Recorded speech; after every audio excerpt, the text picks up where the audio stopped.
Christmas time, we do our St. Jude Children's Research Hospital Radiothon, but in the summertime, this cool guy is raising money for the kids visiting NFL stadiums, including NRG.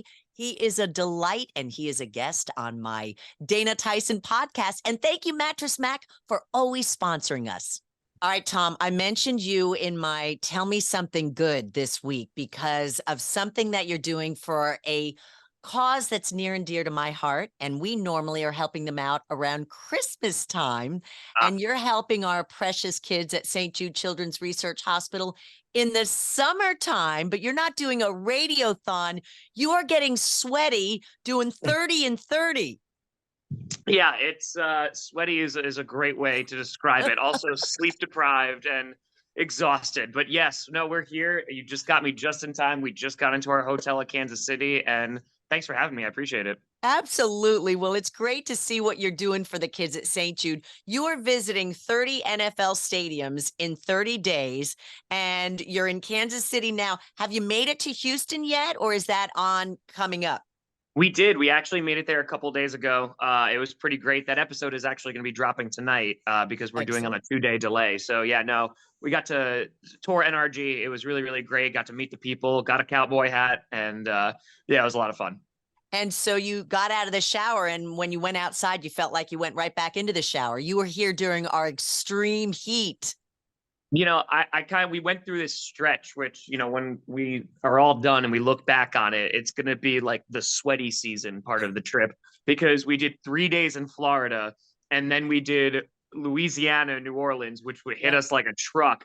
Then we go to Houston, then we go to Dallas. So we had a good stretch there where it was not Tom friendly weather. But you survived it, and it's all for the kids. Was this your idea? Did you have a buddy who thought of this? Where did this come from? No, so this was an idea that I came back up with in February, and I was in the shower where all the best ideas come from. Yes. And I had thought about I do characters for YouTube videos like representing different teams. And I was like, I always had that idea like years ago. I was like, man, it'd be really funny for like that character to go to the stadium and kind of just do a video, like some comedy video. And I always thought about it. And then when I was in the shower, it was on Valentine's Day, and I'm washing my hair, and I was like, well, what if I just go to all of them? And I was like, okay, but people have done that. Like people have done it like throughout a season. They've gotten to see a game there. They've done that kind of stuff. And I was like, well, what if I just do it in 30 days? And so I picked the June because that's the 1 month out of the year. The NFL has no press coverage whatsoever because it's after the draft. It's before training camp. It's before preseason. And I was like, you know what? A lot of them might be available. They're not shut down yet. July, you have 4th of July weekend. That's usually when like a bunch Right. of teams take off.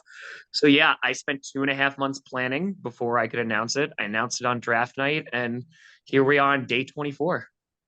I'm listening to you speak. I'm watching your passion and your enthusiasm and your storytelling. You were a teacher before you did this, right? Oh yeah, 6 years as a high school social studies teacher, and I was doing both of these, not traveling to 30 different stadiums, but was doing this and doing teaching as well at the same time. So I always could just do 2 jobs at once because you can never just do one. Well, you've got to squeeze as much in a day as you can because when you've got the talent that you've got and the stories you've got to tell, you got to do it. And I'm just so happy that the cause that you found. And what was it about St. Jude? I saw pictures of you, and I know you visited there. I was very Yeah. afraid my first time because it was right around Thanksgiving, and I was like, I don't want to be depressed, but it was the happiest place to go into. Yeah, I think there's a couple things. So for the past few years now, you mentioned doing stuff around Christmas. So the past 2 years, I've done 8-hour charity streams, and we raise a bunch of money for various charities. A lot of like not well-known charities, but still very very good charities, just for Mhm. good causes and kind of get their name out there a little bit. And raise last year raised about $102,000 for various charities throughout the year. And I literally just find random ones that I know are really good and not well known and what have you. And so when it came to St. Jude, I know about St. Jude, just about everybody knows about St. Jude. And I wanted to work with them for a while. But the best part about it is I never tell my charities that I'm raising money for them. So I didn't tell St. Jude when I started this. I just did it. So I set up a fundraiser link. I set it up myself, and we just started going. And St. Jude found out about us because on day 6, I jumped through a table in Buffalo when we hit $50,000 raised for charity. And they found it, and they messaged me and were like, who are you and what are you doing? Because just see this random guy jumping through a table, and then we kind of got linked up. And the visit to St. Jude was it was a very sobering experience, and I think it just really helped put into perspective, what we were doing and what the money was going towards.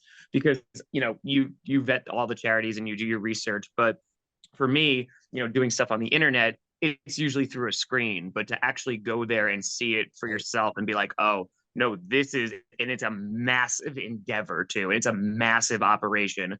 So it really just kind of put things in perspective. And for me, honestly, it just made me more motivated to just raise as much money as possible for them. Amazing. I shaved my head for the kids at St. Jude when we did There you our go. very first radiothon. I loved it so much. How can we help you raise more money for such a great cause?